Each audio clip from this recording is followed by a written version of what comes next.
క్షమాపణ చెప్తున్నా. అయితే కోర్టులు తేల్చాలి, కోర్టులు అనేది తేల్చాలి. ఈ రోజు సిబిఐ కోర్టు అనేది చెప్పింది కవితక్క క్లీన్ చిట్ ఇచ్చింది అనేది. ఆ వివరాలు మళ్ళీ పక్కకి పెడితే ఉన్నది ఉన్నట్టు కుండ బద్దలు కొట్టినట్టు మాట్లాడడం అనేది మా నాన్నగారు నాకు ఇచ్చినది. కేసీఆర్ మంచి చేసినప్పుడు నెత్తిన పెట్టుకొని తెలంగాణ జాతిపితలాగా చేసినాం. కేసీఆర్ నియంతృత్వ ధోరణితో అహంకారంతో ప్రశ్నించినప్పుడు కేసీఆర్ గద్దె దింపడానికి మొట్టమొదటి తిరుగుబాటు చేసిన వ్యక్తిని నేను. ఇవాళ కవితక్క కేసీఆర్ కూతురుగానే పరిచయం అయినప్పటికీ కూడా తెలంగాణ జాగృతిగా, తెలంగాణ బతుకమ్మగా, తెలంగాణ బొడ్డెమ్మగా ఎవరు అవునన్నా కాదన్నా తెలంగాణ బతుకమ్మని ప్రపంచ వ్యాప్తంగా పరిచయం చేసిన వ్యక్తి అవునా కాదు. అయితే కవిత గారు ఏమైనా తప్పులు చేస్తే కోర్టులు నిర్ణయిస్తాయి. కానీ ఇవాళ ఆమె అన్ని పక్కకు పెట్టి అన్ని రాజకీయ పార్టీలని వినమ్రంగా మేము నమస్కరించి అడుగుతున్నా. ఇవాళ ఖమ్మం జిల్లా ప్రజలు దుఃఖంలో ఉన్నారు. మంది కొంపలు కూల్చే మంత్రులు, ముగ్గురు మంత్రులు అక్కడ మంది కొంపలు కూల్చే ముఖ్యమంత్రులు ఇవాళ తెలంగాణని రాక్షసులు రామాయణ మహాభారత కాలంలో ఉన్నారని విన్నాం. కానీ ఇలా ఖమ్మం జిల్లా వెలుగుమట్లలో ముగ్గురు రాక్షసులు ఆ పేద ప్రజల ఉసురు తీసుకుంటున్నారు. అలాంటి సమయంలో ఏ రాజకీయ పార్టీ చేయలేని సాహసం ఒక కవితక్క ఆడబిడ్డగా అక్కడికి వెళ్ళి చేసింది. దూత్ కా దూత్ పానీ కా పానీ. కవితక్క మంచి చేస్తే నెత్తిన పెట్టుకున్నాం, కవితక్క తప్పు చేస్తే బరాబర్ అడుగుతాం. కాబట్టి కవితక్క ఈ రోజు ఇక్కడ ఒక జాగృతి పార్టీలో జాయిన్ కావడానికో, జాగృతి సంస్థలో జాయిన్ కావడానికో, కవితక్క డప్పు కొట్టడానికో నేను ఇక్కడ రాలే. కవితక్క మంచి పని చేస్తుందని నా హృదయపూర్వకంగా నమ్మి ఇక్కడికి రావడం నా బాధ్యత కాబట్టి వచ్చాను. చాలా మంది మా జర్నలిస్టు మిత్రులు, లేకపోతే కేసీఆర్ కుటుంబాన్ని వ్యతిరేకించే మిత్రులు, లేకపోతే కవితక్క అంటే పడనోళ్ళు చాలా మంది బిడ్డలు కూడా అమ్ముడు పోయిండు, ఇంకా ట్రోలింగ్ స్టార్ట్ చేస్తారు. మీరు ఎవరేమనుకో అనుకుంటారు భయ్, నా మనస్సాక్షికి నేను సాక్ష్యం. ఒకటే చెప్తున్నా, మోహరించిన సైన్యాలనైనా ఆపవచ్చు కానీ ముహూర్తం ఆసనమైన ఆలోచనలు ఎవరూ ఆపలేరు. ఈ రోజు తెలంగాణ ప్రమాదంలో ఉంది, తెలంగాణ ఆపదలో ఉంది. మనందరం చేయలేని ఒక సాహసమైన ప్రక్రియ 24 గంటల పాటు ఖమ్మంలో ఉండి చుక్క నీరు కూడా ముక్కకుండా నిరవధిక నిరాదీక్ష చేస్తున్న కవితకు జేజే అని చెప్తూ, మా అన్న విశారదన్ మహారాజ్ ఎక్కడున్నాడో ప్రభుత్వం ఇమీడియట్ గా చెప్పాలి. తెల్లవారుజామున 3 గంటల నుంచి పోలీసులు, ఒక 100 మంది పోలీసులు నిద్రలో ఉంటే ఒక గాజా మీదనో ఒక ఇజ్రాయిల్ పాలస్తీనా మీద పడినట్టు 5 గంటలకి మగ పోలీసులు లేకుండా అమానుషంగా ఒక ఆడబిడ్డని ఈడ్చుకుపోయారు. ఇప్పుడు విశారదన్ మహారాజ్ గారి ఆరోగ్యం పరిస్థితి బాగాలేదు. విశారదన్ మహారాజ్ గారిని ఎత్తుకపోయి దాదాపు 5-6 గంటలు అవుతుంది. ఇంతవరకు పోలీస్ డిపార్ట్మెంట్ నుంచి ఎటువంటి ఇన్ఫర్మేషన్ లేదు. ఆయన ఆరోగ్యం బాగాలేదు. ఆయన ఇప్పటికే 10,000 కిలోమీటర్లు 50,000 కిలోమీటర్లు యాత్ర చేసిండు. నిన్నటి నుంచి పచ్చి నీళ్లు కూడా ముట్టుకోలేదు. కాబట్టి విశారదన్ మహారాజు గారు ఆచూకీ చెప్పాలని ఇమీడియట్ గా నేను తెలంగాణ పౌర సమాజం నుంచి డిమాండ్ చేస్తూ, ఇక వెలుగుమట్ల విషయానికి వచ్చినప్పుడు ఒక జర్నలిస్ట్ గా, ఒక అనలిస్ట్ గా వాస్తవాలు చెప్పడం నా ప్రధాన ఉద్దేశం. ఇవాళ భారత రాజ్యాంగం మీద ప్రమాణం చేసి మనం అందరం కూడా ప్రభుత్వాలను నడుపుతున్నాం. భారతదేశ ప్రజలమైన మాకు మేముగా సమర్పించుకున్న ఈ భారత రాజ్యాంగ ప్రవేశిక పీఠిక భారతదేశానికి ఆత్మ వంటిది. ఈ ఆత్మ ఏం చెప్తుందంటే, భారతదేశ ప్రజలైన 150 కోట్ల మందికి స్వేచ్ఛ, సమానత్వము, స్వాతంత్రము, రాజకీయ ఆర్థిక సమానత్వం కల్పిస్తుంది. కుల మత వర్గ భేదాలు లేకుండా, పేద ధనిక భేదాలు లేకుండా ప్రజలందరికీ సామాజిక న్యాయము, ఆర్థిక న్యాయము, విద్య, సామాజిక న్యాయం కల్పిస్తుందని రాజ్యాంగ ప్రవేశిక పీఠిక చెప్తుంది. మరి అలా ఖమ్మం జిల్లాలో రాజ్యాంగం అమలవుతుందా లేదా అనేది చూస్తే 1954లో కల్వల రాజారాం అనే వ్యక్తి 62 ఎకరాల భూమి లేని నిరుపేదలకి భూదానం చేసిండు. ఇలా మనకి దానాలు తెలుసు, భూదానము, అన్నదానము, విద్యాదానము, కన్యాదానము. 1954లో 62 ఎకరాల భూమి లేని నిరుపేదల కోసం భూమి ఇస్తే 78 సంవత్సరాల స్వతంత్ర భారతావనంలో ఈ ఖమ్మం జిల్లా ప్రభుత్వానికి, తెలంగాణ ప్రభుత్వానికి, ఆంధ్రప్రదేశ్ ప్రభుత్వానికి పేదలే దొరకలేదు. అంటే నిరుపేదల కోసం భూమి దానం చేస్తే ఇంతవరకు ఆ భూమిని సవ్యంగా పంచలేదంటే రాజ్యాంగం విఫలమైంది. ఒకవైపు రాహుల్ గాంధీ గారు రాజ్యాంగం పట్టుకొని కాశ్మీర్ నుంచి కన్యాకుమారి వరకు తిరుగుతారు, జోడో యాత్ర, న్యాయ యాత్ర అని చెప్పి. కానీ రాజ్యాంగాన్ని రేవంత్ రెడ్డి ప్రభుత్వం ఫైనాన్షియల్ గ్యాంగ్ రేప్ చేస్తుంది, రాజ్యాంగాన్ని డిస్ట్రాయ్ చేస్తుంది. We are shame on you mister Rahul Gandhi, we are shame on you madam Sonia ji, Priyanka ji, we are shame on you. మీకు ఎందుకు సపోర్ట్ చేసినాం? కేసీఆర్ గారు నియంతృత్వ పాలన చేస్తుండు, అవినీతి పాలన చేస్తుండు, ప్రజాస్వామ్య విలువలను తుంగలో తొక్కుతుండని చెప్పి రాహుల్ గాంధీ గారిని నమ్మి మేము 31 నియోజకవర్గాల్లో సోనియా గాంధీ గారి దూత అయినటువంటి దాస్ మున్షి, ప్రియరంజన్ దాస్ మున్షి భార్య దీపా దాస్ మున్షి గారు, ఇప్పుడున్న కాంగ్రెస్ ఇన్ఛార్జి ఆమె మన మేడం మీనాక్షి నటరాజన్ గారు, Congress working committee member doctor Ajay Kumar గారు వీళ్ళు ముగ్గురు మా ఇంటికి వచ్చి బతిలాడారు. ఎట్టి పరిస్థితుల్లో తెలంగాణ పౌర సమాజం నుంచి మీరు సపోర్ట్ చేయాలని చెప్పి వాళ్ళు ఎన్నో హామీలు ఇచ్చారు. మేనిఫెస్టోని తుంగలో తొక్కిరు. వాళ్ళు చెప్పకుండా ఇచ్చిన హామీ ఏమంటే ప్రజాస్వామ్య హక్కుల పరిరక్షణ అని చెప్తున్నారు. ఇవాళ కవిత గారి మీద విశారద మహారాజు గారి మీద జరిగిన దాడి ప్రజాస్వామ్యానికి సిగ్గుచేటు. ఆడ పోలీసులు లేకుండా అర్ధరాత్రి తెల్లవారుజామున ఎటువంటి మానవీయ విలువలు లేకుండా బర్రెల్ని గొర్రెల్ని ఎత్తుకపోయారు. అదృష్టవశాత్తు నేను తుడిలో తప్పించుకొని ఇక్కడికి రాగలిగిన. ఇవాళ ఖమ్మం జిల్లా బ్లీడింగ్ అవుతుంది. ముగ్గురు ముండమోపి మంత్రులు ఉన్నారు అక్కడ. ఇవాళ రేవంత్ రెడ్డి విగ్రహాలు పెడతా అంటుండు కదా. ఖమ్మం జిల్లా ప్రజలు ఏమని పెడుతున్నారు అంటే మంది కొంపలు కూల్చే ముఖ్యమంత్రి విగ్రహం పెట్టాలంటున్నారు. మంది కొంపలు కూల్చే మంత్రులు ఉంటే ఎంత ఊడితే ఎంత. ఇవాళ పొంగులేటి శ్రీనివాసరెడ్డి అనే కాంట్రాక్టరు ఆయన ఏ పార్టీ మారితే ఆ పార్టీ మారుతున్నాడు. పొంగులేటి శ్రీనివాసరావు నాకు పర్సనల్ గా బాగా క్లోజే, తుమ్మల నాకు పర్సనల్ గా క్లోజే. మీ అనుభవం ఏడికిపోయింది తుమ్మల నాగేశ్వరరావు గారు? పేద ప్రజలు కలవల రాజారాం అనే వ్యక్తి పేద ప్రజలకు దానం చేసిన భూమిని మీరు ఎందుకు ఎక్కబడుతున్నారు గద్దల్లాగా? కొన్ని విషయాలు నేను రాజ్యాంగ పరంగా మాట్లాడదలుచుకున్నా. ఆయన collector Anudeep Durishetti IAS all India topper అట. వెలుగుమట్ల విషయంలో జిల్లా కలెక్టర్ పేద ప్రజలకు అందించిన రాజ్యాంగ హక్కును పాటించడంలో విఫలమయ్యాడు మరియు ప్రాథమిక హక్కులను ఉల్లంఘించాడు. మంత్రుల ఆదేశాలను పాటించాడు. ప్రాథమికంగా భూములు అనేవి ప్రభుత్వానికి లేదా ప్రైవేటు వ్యక్తులకు చెందినవి కావు. అవి పేదల కోసం పనిచేసే ఒక ట్రస్ట్ కు చెందినవి. అవేమన్నా అభ్యంతరం చెప్తే భూదాన్ ట్రస్ట్ బోర్డు అభ్యంతరం చెప్పాలి. భూదాన్ ట్రస్ట్ బోర్డు ఎటువంటి అభ్యంతరం లేకుండా మొత్తం భూమి విస్తీర్ణం 62 ఎకరాలు, కానీ పేద ప్రజల నుండి 32 ఎకరాల భూమిని బలవంతంగా స్వాధీనం చేసుకున్నాడు. మిగతా 30 ఎకరాల గురించి ఆయన మాట్లాడాడు. ఎందుకంటే మిగతా 30 ఎకరాల్లో పొంగులేటి బంధువులు ఉన్నారట, తుమ్మల బంధువులు ఉన్నారట, మంత్రుల బంధువులు ఉన్నారట.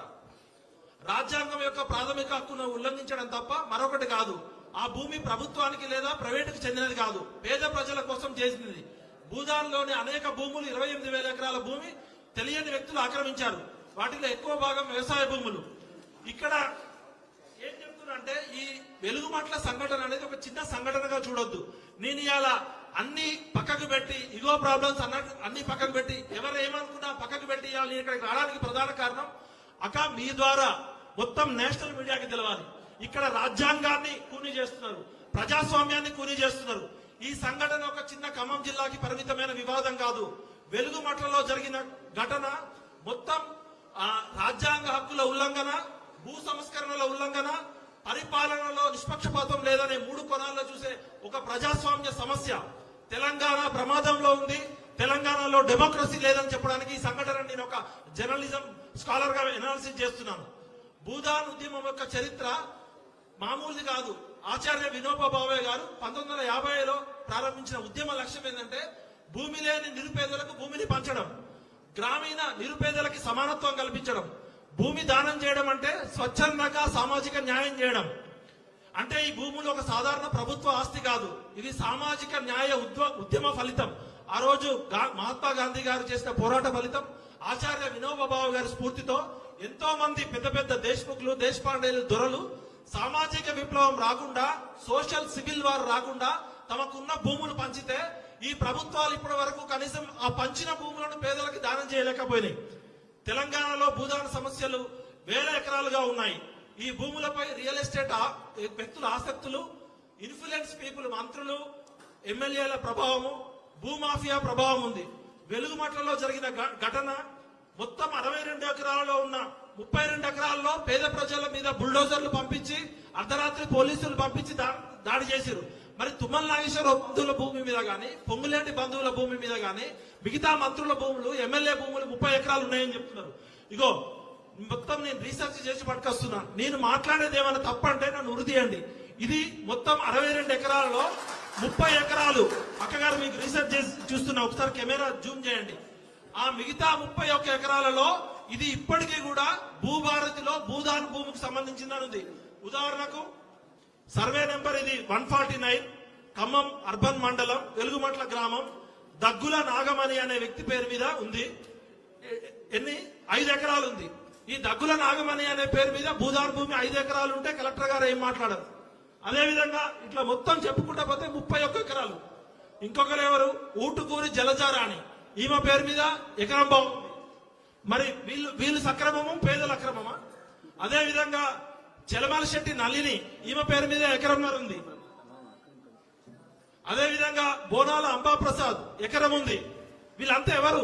తుమ్మల నాగేశ్వరరావు బంధువులా, పొంగులేటి బంధువులా, రాజ్యాంగానికి అతీతమైన శక్తులా? బోనాల రామకృష్ణ 2 ఎకరాలు. ఇలా చెప్పుకుంటూ పోతే మొత్తం అన్ని రికార్డ్స్ తోటి ఇక్కడ రేవంత్ రెడ్డి ఫోటో ఉంది, ఇక్కడ పొంగులేటి ఫోటో ఉంది. మీ ప్రభుత్వం ఇచ్చిన డేటానే 62 ఎకరాలు భూదాన్లో ఉంది. ఈ 147, 148, 149 సర్వేలలో 30 ఎకరాలేమో పేదలు అన్యాయంగా ఆక్రమించుకున్నారని బుల్డోజర్లు పంపించినావు. మరి ఈ 30 ఎకరాల సంగతి ఏంటంటే, ఇక్కడ అసలు కథ ఏంటంటే, నేను కూడా ఖమ్మం జిల్లా, అక్కడున్న వాస్తవ పరిస్థితి ఏంటంటే 10 సంవత్సరాల క్రితం ఆ భూమి ఖమ్మం టౌన్ కి దూరంగా ఉంది. తొండలు గుడ్లు పెట్టని ఊరులాగా ఒక గుట్టలాగా ఉంది. అప్పుడు పేద ప్రజలు పాపం కరెంటు లేకుండా, నీళ్లు లేకుండా 8 సంవత్సరాల నుంచి ఉంటున్నారంటే అంతకన్నా పేదరికానికి అర్హత ఏంటి? ఈ రోజు కరెంటు లేకుండా ఎవరైనా ఉండగలరా? మొబైల్ ఫోన్ లేకుండా ఉండగలరా?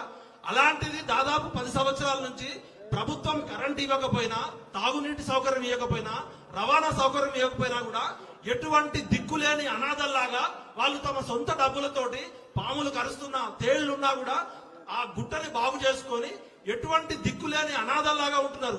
ఇలా ట్రైబల్ ఏరియాల్లో కూడా రాష్ట్రపతి పథకం కింద ట్రైబల్ ఏరియాలో కూడా కరెంటు తీగలు లేని ఏరియాలో కూడా సోలార్ కల్పించమని చెప్తుంది రాష్ట్రం. నార్త్ ఈస్ట్ స్టేట్స్ కు పోతే మనకి ఎక్కడైతే కరెంట్ ఇవ్వలేమో అక్కడ సోలార్ ఇస్తుంది.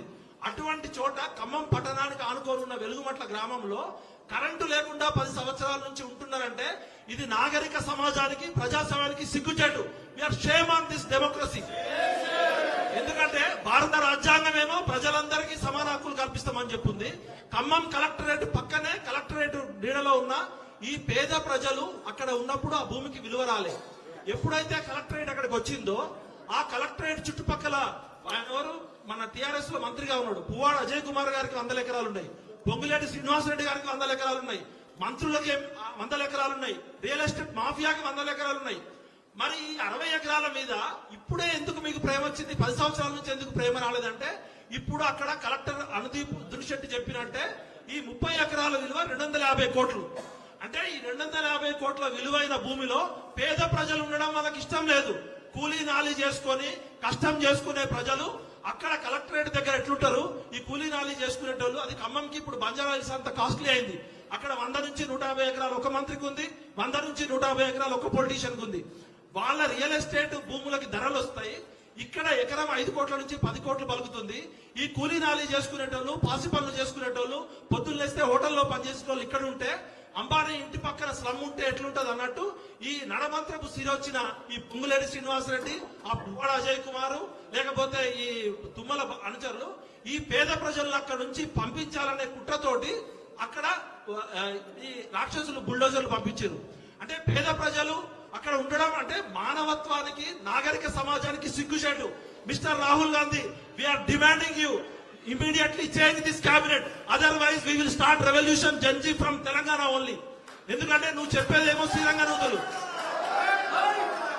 మీ అమ్మ సోనియా గాంధీ గారి మీద గౌరవంతో, మీరు రాజ్యాంగాన్ని పరిరక్షిస్తారనే గౌరవంతో మేము కాంగ్రెస్ పార్టీని అధికారంలోకి తీసుకొస్తే, కాంగ్రెస్ పార్టీ అధికారంలోకి వచ్చిన దగ్గర నుంచి కళ్ళెమ్మటి చుక్కలు వెలుగుమట్లలో చీకటి మట్ల అయిపోయింది, కన్నీటి బొట్లు అవుతున్నాయి. ఈ వెలుగుమట్లలో దాపరించిన చీకట్లు తెలంగాణ సమాజం మొత్తానికి ఒక గుణపాఠం. ఎందుకంటే ఈ రోజు వెలుగుమట్లలో జరిగింది, రేపు ఇంకో చోట జరుగుతుంది. కాబట్టి కవితక్క గారు, మీరు ప్రజాస్వామ్య స్ఫూర్తితో రాజకీయాలకు అతీతంగా, ఇగో ప్రాబ్లమ్స్ కి అతీతంగా అందరినీ కలుపుకోవాలని చెప్పి నేను సందేశం ఇచ్చారు. అందుకని నేను ఇక్కడికి రావడం జరిగింది. విశారదాన్ మహారాజా అనేట ఆయన మా నాన్నగారితో, ఆయన టీనేజ్ లో ఉన్నప్పటి నుంచి మా నాన్నగారితో కలిసి పనిచేసిండు. విశారదాన్ మహారాజు నాకు బాబాయ్ లాంటోడు. రాజ్యాంగ పరిరక్షణ కోసం ఒక దళిత కుటుంబంలో పుట్టినా కూడా ప్రాణాలకు తెగించి వేల కిలోమీటర్లు, లక్షల కిలోమీటర్లు ఆయన చేస్తున్నాడు, ఆరోగ్యం బాగాలేకపోయినా.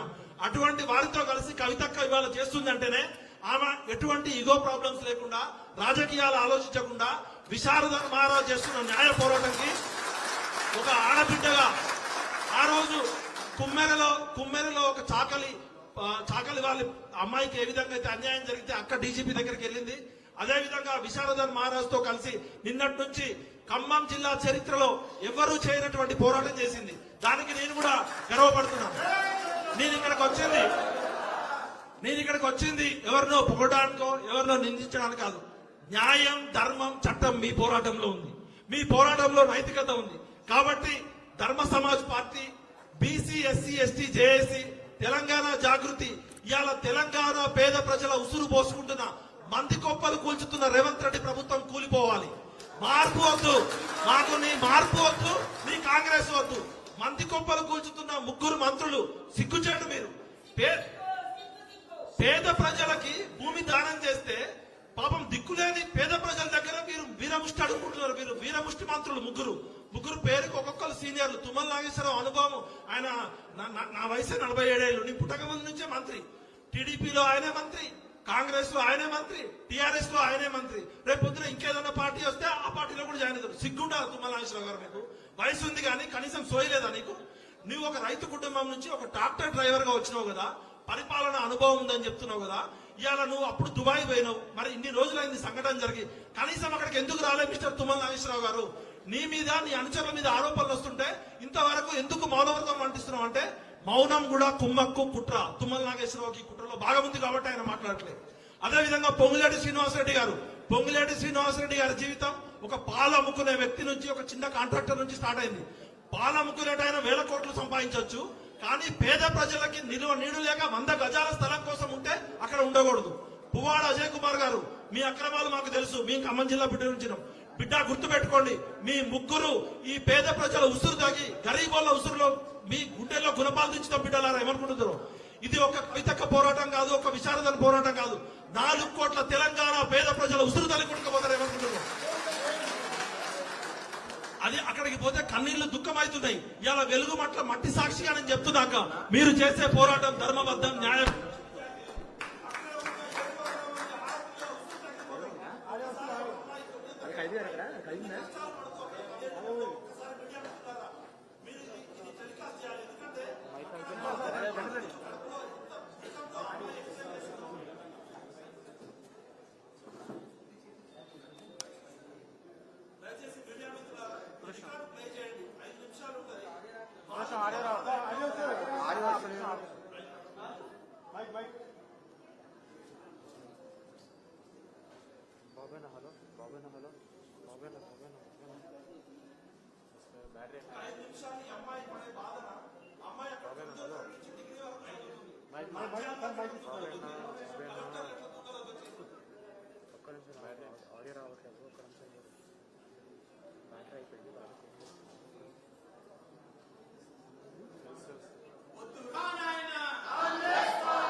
ప్రజలందరికీ తెలవాలి.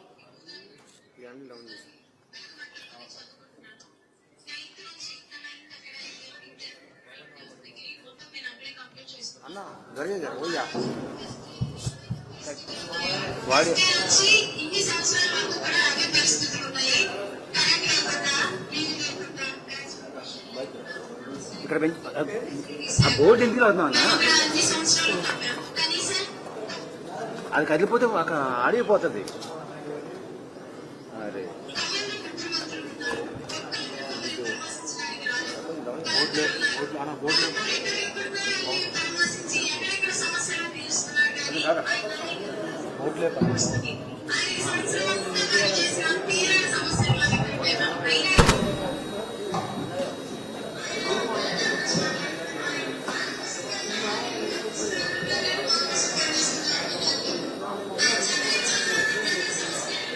ఇది వస్తుంది కదా మళ్ళీ ఆమెకి ఏం చేసి ఇప్పుడు దాకా వచ్చింది కదా మైక్ ఇది.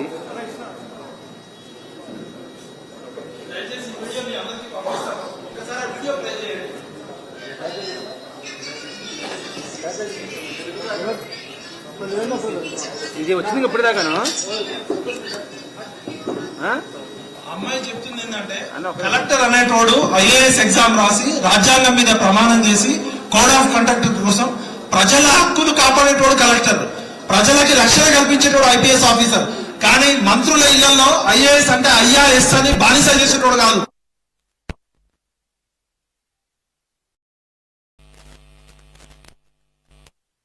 స్కూల్ ఆఫ్ గవర్నెన్స్ లో చదువుకున్న ఒక స్కాలర్ గా అడుగుతున్నా, నువ్వు అసలు సివిల్ సర్వీస్ ఎగ్జామ్ ఎట్లా పాస్ అయినావో నాకు అర్థం కావట్లే. నువ్వు రాజ్యాంగాన్ని పరిరక్షించాలి గానీ పొంగులేటి శ్రీనివాసరెడ్డి చెప్పిందో తుమ్మల నాగేశ్వరరావు చెప్పిందో చేయడానికి నువ్వు అటెండర్వి కాదు, బానిసవి కాదు మిస్టర్ అనుదీప్ దురిశెట్టి. నువ్వు ఇలా ఆర్టికల్ 14 ని ఉల్లంఘించినావు, ఆర్టికల్ 21 ని ఉల్లంఘించినావు, ఆర్టికల్ 300A ని ఉల్లంఘించినావు. నువ్వు ఏ విధంగా ఉల్లంఘించినావు కూడా చెప్తాం. ఎందుకంటే నిన్ను డిఓపిటికి, డిపార్ట్మెంట్ ఆఫ్ పర్సనల్ ట్రైనింగ్ కి ప్లస్ రాష్ట్రపతి దగ్గర కూడా నీ మీద కంప్లైంట్ ఇవ్వాలక్క. ఈ కలెక్టర్ మానవ హక్కుల ఉల్లంఘన చేసిండు. జీవించే హక్కును కలరా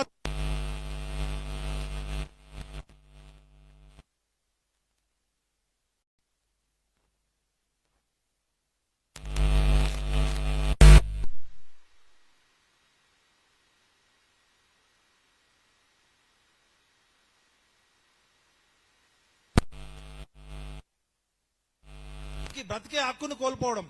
ఆర్టికల్ 300A అనేది చట్ట ప్రక్రియ లేకుండా ఎవరిని వారి ఆస్తి నుండి తొలగించలేరు. ఇక్కడ ఖమ్మం జిల్లాలో సరైన పునరావాస విధానం లేదు, సరైన నోటీసు ప్రక్రియ లేదు. అదే విధంగా చట్టపరంగా కూడా ఎన్నో ప్రశ్నలు వస్తాయి. పరిపాలన నిష్పక్షపాతం జిల్లా పరిపాలన యొక్క ముఖ్యమైన లక్ష్యం. కానీ కలెక్టర్ గారు బలహీనుల మీద చర్య తీసుకున్నాడు, బలవంతులపై ఎటువంటి చర్య తీసుకోలేదు. ఇది ప్రజల్లో ప్రజాస్వామ్యం పట్ల, కలెక్టర్ వ్యవస్థ పట్ల నమ్మకాన్ని దెబ్బతీస్తుంది. ఐఏఎస్ మరియు ఐపీఎస్ వ్యవస్థ అన్నగారికి మురళీధర్ దేశపాండే అన్నగారికి స్వాగతం. ఐఏఎస్ మరియు ఐపీఎస్ వ్యవస్థ, ఐఏఎస్ మరియు ఐపీఎస్ అధికారులు తమ పదవిలో చేరేటప్పుడు రాజ్యాంగానికి విధేయతగా ప్రమాణం చేస్తారు. తుమ్మల నాగేశ్వరరావు ఇంట్లో బంట్రోతు పనిచేయడానికి, పొంగులేటి శ్రీనివాసరెడ్డి ఇంట్లో అటెండర్ పనిచేయడానికి కాదు. చట్టాన్ని సమానంగా అమలు చేయడంలో కలెక్టరు, ఎస్పీ ఫెయిల్ అయ్యారు. బలహీన వర్గాలని, పేదవాళ్ళని, బలహీనంగా ఉన్న వాళ్ళని రక్షించడం రాజ్యాంగం యొక్క ప్రాథమిక సూత్రం. కానీ ఖమ్మం కలెక్టర్ గాని, ఎస్పీ గాని, అధికారులు గాని, ఆర్డీఓ గాని, ఎంఆర్ఓలు గాని మొత్తం మంత్రుల ఇళ్లలో చెప్రాసిల్లగా పనిచేశారు. We are shame on mister Anudeep Durishetti. మేము మీ మీద అమ్నెస్టీ ఇంటర్నేషనల్ మానవ హక్కుల దానికి, డెమోక్రసీ వాచ్ కి, ఈ దేశంలో ఈ ప్రపంచంలో మానవ హక్కుల పరిరక్షణకి, మహిళల హక్కుల పరిరక్షణకి, బాలల హక్కుల పరిరక్షణకి, గర్భిణీ స్త్రీల హక్కుల పరిరక్షణకి, వృద్ధుల హక్కుల పరిరక్షణ కోసం, వికలాంగుల పరిరక్షణ కోసం ఆ 700 కుటుంబాల్లో గర్భిణీ స్త్రీలు ఉన్నారు, వికలాంగులు ఉన్నారు, వృద్ధులు ఉన్నారు, మహిళలు ఉన్నారు. కనీసం మానవత్వం లేకుండా ఇవాళ మన చిన్నప్పుడు ఒక పిచ్చుక పిల్ల కింద పడిపోతేనే ఆ పిచ్చుక పిల్లని గూడులో పెట్టడానికి మనం ఎంతో ట్రై చేస్తాం. అలాంటిది గూడు లేని గరీబోళ్ళని గుణపాలు దించి, వాళ్ళ గుండెల్లో గుణపాలు దించిన పొంగులేటి ఖబర్దార్, తుమ్మల ఖబర్దార్, మిస్టర్ రేవంత్ రెడ్డి ఖబర్దార్. మంది కొంపలు కూల్చే మంత్రులు కూలాలి, మంది కొంపలు కూల్చే మంత్రులు కాంగ్రెస్ కూలిపోవాలి. మీ మార్పు వద్దు, మీ కాంగ్రెస్ వద్దు. ఒకటే ఇప్పుడు ఆచార్య వినోబా భావే గారు భూమి గురించి మహాత్మా గాంధీ గారు చెప్పి నేను క్లోజ్ చేస్తా, ఎందుకంటే చాలా మంది పెద్దలు వచ్చారు. మహాత్మా గాంధీ గారు భూమి గురించి ఏం చెప్పిందంటే, ఈ భూమి మీద ప్రతి మనిషి అవసరాలను తీర్చేంత భూమి ఉంటది. కానీ పొంగులేటి శ్రీనివాసరెడ్డి భూమాఫియానో, లేకపోతే తుమ్మల నాగేశ్వరరావు భూమాఫియానో, లేకపోతే పువ్వాడ అజయ్ కుమార్ భూమాఫియానో కాదు. మనిషి లోబి పడితే భూమి సరిపోదు, కానీ మనిషి 100 గజాల స్థలం ఇవ్వడానికి, మనుషులందరికీ నివసించడానికి ఈ భూమి మీద భూమి ఉంది అందరికీ. అసత్యం మరియు బలవంతంతో నిజమైన ప్రజాస్వామ్యం లేదా ప్రజల స్వరాజ్యం సాధ్యం కాదు. ఒకవైపు రేవంత్ రెడ్డి ప్రభుత్వం గాంధీ గారి గురించి చెప్తున్నారు కదా, మరి గాంధీ గారు చెప్పిన దాన్ని పాటిస్తారా? వినోబా భావే గారు చెప్పారు, భూమి దానం అనేది దానం కాదు, అది సామాజిక న్యాయం. భూమి అనేది కొందరు వ్యక్తిగత ఆస్తి కాదు, అది సమాజం కాపాడవలసిన నమ్మకం. పేదవాడి చేతిలో భూమి లేకపోతే స్వేచ్ఛ స్వాతంత్రం అనేది అసంపూర్ణంగా ఉంటాయని ఆచార్య వినోబా భావే గారు, మహాత్మా గాంధీ గారు చెప్పిన సూత్రాలని ఈ కాంగ్రెస్ పార్టీ తుంగలో తొక్కింది. We are shame on Congress party. Mister Rahul Gandhi, you are roaming from Kashmir to Kanyakumari holding Indian constitution, but where is your spirit? We are shame on you. రాజ్యాంగం, భారత రాజ్యాంగాన్ని పట్టుకొని నువ్వు అధికారంలోకి వచ్చి అదే భారత రాజ్యాంగాన్ని మీ రేవంత్ రెడ్డి ప్రభుత్వం తుంగలో తొక్కుతుంటే నువ్వు ఫుట్బాల్ మ్యాచ్ ఆడడానికి వస్తావు, కానీ మా పేదోళ్ల గురించి పట్టించుకోవు. నిన్న కాక మొన్న వికారాబాద్ లో కాంగ్రెస్ నాయకులు డాన్సులు వేసుకుంటూ వస్తున్నారు, కానీ ఇక్కడ 700 మంది పేదోళ్లు బర్రెలు గొర్రెల్లాగా జంతువుల కన్నా హీనంగా కొట్లాటలు తొలిస్తే కనీసం ఇంతవరకు కాంగ్రెస్ పార్టీ హైకమాండ్ స్పందించలే. అంటే దీన్ని బట్టి కాంగ్రెస్ పార్టీ ఎలాంటి పాలన చేస్తుంది? ఇది ప్రజాపాలన, దగా పాలన? కవితక్క గారు, తెలంగాణ పౌర సమాజం ఇవాళ కళ్ళు తెరిచింది. మీరు చేస్తున్న పోరాటంకి మేమందరం సంఘీభావం చెప్తాం. అదేవిధంగా నేను నా తోటి ఉద్యమకారులకు కూడా రిక్వెస్ట్ చేస్తున్నా, ఇవాళ మన జెండాలు వేరు కావచ్చు, మన సిద్ధాంతాలు వేరు కావచ్చు, మన రాజకీయాలు వేరు కావచ్చు. నేను ఇవాళ జాగృతిలో జాయిన్ కావడానికో కవితక్క డబ్బా కొట్టడానికో రాలేదు. ఇవాళ న్యాయం కోసం, ధర్మం కోసం, నీతి కోసం, నిజాయితీ కోసం, పేద ప్రజల కన్నీళ్ల కోసం తన వంతుగా తన శక్తికి మించి కొట్లాడుతుంటే అది చూసి మానవత్వం ఉన్న ఒక తెలంగాణ ఉద్యమకారుడుగా నేను ఇక్కడికి వచ్చిన.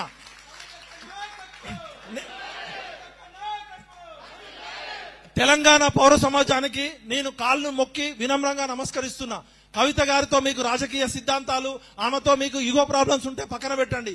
ఇవాళ విశారదాన్ మహారాజాన్ గారు, కవిత గారు చేస్తున్న పోరాటం న్యాయమైందని నేను నమ్ముతున్నా. పాషం యాదగిరి సారు, మా పృథ్వన్న, తొలి వెలుగు రఘు, మీరు చేసిన పోరాటం మంచిదే. నేనేమంటున్నా అంటే, కలిస్తే నిలుస్తాం, నిలిస్తే గెలుస్తాం, విడిపోతే పడిపోతాం, పడిపోతే ఓడిపోతాం. కాబట్టి వెలుగుమట్ల ప్రజల కోసం ఇవాళ ఎటువంటి ఈగో ప్రాబ్లం లేకుండా తెలంగాణలో ఉన్న అన్ని పౌర సమాజంలో ఉన్న అన్ని ప్రజా సంఘాలు కలిసి రావాలి. కవితక్క నాయకత్వం కోసం ఇక్కడికి రాలే, ఆ సమస్య పరిష్కారం కోసం ఇక్కడ మిగతా రాజకీయ పార్టీలు వచ్చి షో చేస్తున్నాయి. నేను వస్తే ఆ సమస్య పరిష్కారం చేస్తానని విశారదన్ మహారాజన్ గారు, కవిత గారు అక్కడ భీష్మించి కూర్చుకున్నారు. తెలంగాణ సమాజంలో 4.5 గంటల పాటు ఎండలో మొత్తం ఖమ్మం జిల్లాలో ఉన్న ఖమ్మం ట్రాఫిక్ మొత్తం స్తంభించిపోయింది. పోలీసులు, జర్నలిస్టులు మిత్రులు నాకు చెప్తున్నారు, ఇంతవరకు తెలంగాణ ఉద్యమ చరిత్రలో కూడా ఖమ్మంలో అంతసేపు ట్రాఫిక్ స్తంభించిపోలే. అలాంటిది ఖమ్మం పట్టణంలో ఎటువంటి కవిత గారు ఒక 100 మంది 1000 మందితో రాలే. అక్కడ ఉన్న కొద్ది మంది వ్యక్తులతోటి, అక్కడ ఉన్న బాధితులతోటి, నిజమైన బాధితులు మహిళలు ఇలా కానిస్టేబుల్ మీద తిరగబడ్డారంటే వాళ్ళ కడుపు గోస, వాళ్ళ గోస అర్థం చేసుకోండి. రేవంత్ రెడ్డి గారు, మీకు కూడా భార్య ఉంది, మీకు కూడా పిల్లలు ఉన్నారు, మీకు కూడా మనవాళ్ళు ఉన్నారు. దయచేసి ఆడవాళ్ళ ఉసురు తగలకండి. ఒక్క ఆడబిడ్డ ఉసురు తగిలితేనే ఏమైందో ఇలా చూసినాం. అలాంటిది 700 మంది పేద ప్రజల కన్నీళ్లు తగిలితే మీ కుటుంబానికి మంచిది కాదు. రేవంత్ అన్న, ఇమీడియట్ గా నువ్వు చర్య తీసుకుంటావా? లేకపోతే నీ విగ్రహం కూడా పెడతాం. మంది కొంపలు కూల్చిన ముఖ్యమంత్రి విగ్రహం అని పేద ప్రజల దగ్గర చందాలు వేసుకొని నీ విగ్రహం పెడతాం. ఇలా పొంగులేటి శ్రీనివాసరెడ్డి భిక్షాటన చేసి నీ విగ్రహం పెడతాం. మంది కొంపలు కూల్చే మంత్రి అని. ఇలా తుమ్మల నాగేశ్వరరావు అనుభవం ఉంది, వయసులో 70 ఏళ్లుంది, దేనికి నీకు సోయలేదా? పేద ప్రజల కన్నీళ్లు కావాలా? నేను చెప్తున్నా, మీ చరిత్ర డిఎన్ఏ మొత్తం నాకు తెలుసు. ఒక ట్రాక్టర్ డ్రైవర్ 1000 కోట్లు సంపాదించవచ్చు, ఒక సైకిల్ మీద పాలమ్ముకునేటోడు లక్షల కోట్లు సంపాదించవచ్చు, ఒక హరికథలు బుర్రకథలు చెప్పుకునేటోడు మంత్రులు కావచ్చు. కానీ పేద ప్రజలు 100 గజాల స్థలంలో ఉంటే ఎందుకురా మీకంత ఉసురు? పేద ప్రజలు ఉసురు తీసుకుంటారా? ఖబర్దార్ కొడకల్లారా. నేను యువతకి, తెలంగాణ సమాజానికి, కవులు, రచయితలు, కళాకారులకి, ముఖ్యంగా సోషల్ మీడియా వైరస్ కి చెప్తున్నా, ఇది రాజకీయాలకి, సిద్ధాంతాలకి అతీతంగా 4 కోట్ల పేద ప్రజల కన్నీరు ఇలా వెలుగుమట్టలో వస్తుంది. ఇలా కాంగ్రెస్ పార్టీ వచ్చిన దగ్గర నుంచి పేద ప్రజల కన్నీరు తీసుకుంటుంది. నరకం చూపిస్తున్నారు. ఎప్పుడు బుల్డోజర్ వస్తుందో, ఎప్పుడు హైడ్రా వస్తుందో, ఎప్పుడు ఎవడొచ్చి కూలగొడతాడో అని నిద్రలేని రాత్రులు గడుపుతున్నారు. కాబట్టి అక్క, ఈ పోరాటం ఒక్క వెలుగుమట్లకే కాదు, మొత్తం మూసీ నది మీద 1,00,000 కొంపలు కూలగొట్టడానికి ఈయన బయలుదేరుతున్నాడు. కాబట్టి రేవంత్ రెడ్డి గారు, మీకు రిక్వెస్ట్ చేస్తున్నాం, డిమాండ్ చేస్తున్నాం. ఇప్పటికైనా మీరు అభివృద్ధి నమూనాను మార్చుకోండి. మీది రేవంత్ రెడ్డి అన్నా రేవంత్ అంటే నేనున్నా అన్నోడు తూతూ చీచి అంటున్నారు. ఇది రాక్షస పాలన, ప్రజాపాలన, ఇది విధ్వంస పాలన, అభివృద్ధి పాలన. Shame on you Revanth Reddy. దయచేసి నాకు వ్యక్తిగతంగా ఎవరి మీద కోపం లేదు, కానీ మీరు చేస్తున్న చర్యలు మానవత్వానికి, ప్రజాస్వామ్యానికి, నీతికి, న్యాయానికి, ధర్మానికి వ్యతిరేకంగా ఉన్నాయి. కాబట్టి మీరు మంత్రులైనా ముఖ్యమంత్రులైనా తెలంగాణ ఒకసారి తెగించి మరలబడ్డదంటే కొడకల్లారా జంజీ ఉద్యమం ఇక్కడ నుంచే స్టార్ట్ చేస్తాం. ఎవడు అడ్డొస్తాడో చూస్తాం. ముఖ్యంగా సోషల్ మీడియాలో యాక్టివ్ గా ఉన్న విద్యార్థులకి నేను యూత్ కి రిక్వెస్ట్ చేస్తున్నా. ఇది కవితక్క తన ఆస్తుల కోసం పోరాటం చేయట్లే, బిడ్డలు నా ఆస్తుల కోసం పోరాటం చేయట్లే. ఇక్కడ ఉన్న అందరూ పేద ప్రజల ఇళ్లు కాపాడడం కోసం చేస్తున్నారు. కాబట్టి మీరు కూడా సోషల్ మీడియాలో ట్యాగ్ చేయండి. Shame on Rahul Gandhi, shame on Revanth Reddy. ఈ ట్వీట్లు 4 కోట్ల మంది ప్రజల్లో 1 కోటి మంది ట్వీట్ చేయాలి. ఇది ప్రపంచంలోనే ప్రజాస్వామ్య పరిరక్షణ కోసం. భారతదేశం ప్రపంచంలోనే అతిపెద్ద ప్రజాస్వామ్య దేశం. భారత రాజ్యాంగం ప్రపంచంలోనే అతిపెద్ద లిఖిత రాజ్యాంగం. అలాంటి రాజ్యాంగానికి ప్రమాదం ఉంది. తెలంగాణ ప్రమాదంలో ఉంది.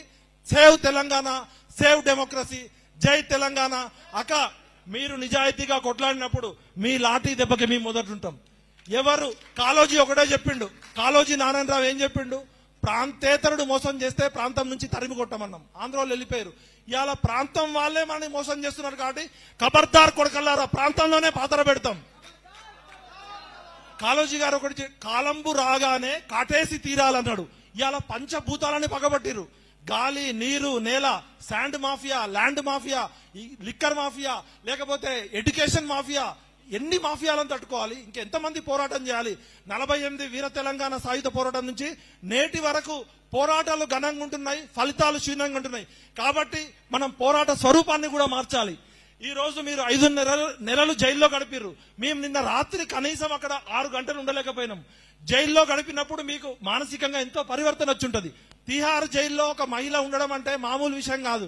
మేము కూడా చెంచల్గూడ జైలుకు పోయినాం, చెర్లపల్లి జైలుకు పోయినాం.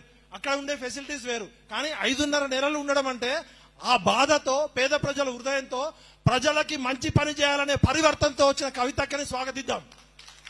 ఎందుకంటే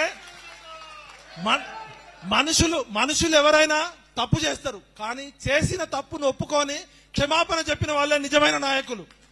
ఇవాళ ఉద్యమకారుల విషయంలో ఏ రాజకీయ నాయకుడు క్షమాపణ చెప్పలే. కవితక్క నిండు మనసుతో నాకు తెలంగాణ సమాజం మొత్తానికి క్షమాపణ చెప్పింది. అవునా కాదా? మనుషులు అన్నప్పుడే కొన్ని తప్పులు జరుగుతాయి. మనం రోబోలు కాదు, మనమేం దేవుళ్ళం కాదు. కానీ జరిగిన తప్పుని పశ్చాత్తాపం తెలుసుకొని ఇవాళ తెలంగాణ సమాజంలో పేదోళ్ల పక్షాన నిలబడి కొట్లాడుతున్న కవితక్కకి నా మనస్ఫూర్తిగా అండదండలు చెప్తా. ఇంకా రేపటి నుంచి ట్రోలింగ్లు స్టార్ట్ చేస్తారు. బిడ్డలు 100 కోట్లకు అమ్ముడు పోయిండు, 50 కోట్లు. అరే, మీరు చేసే విమర్శలు నా ఇంటికతో సమానం. ఎందుకంటే నా మనస్సాక్షికి నేను ఆన్సర్.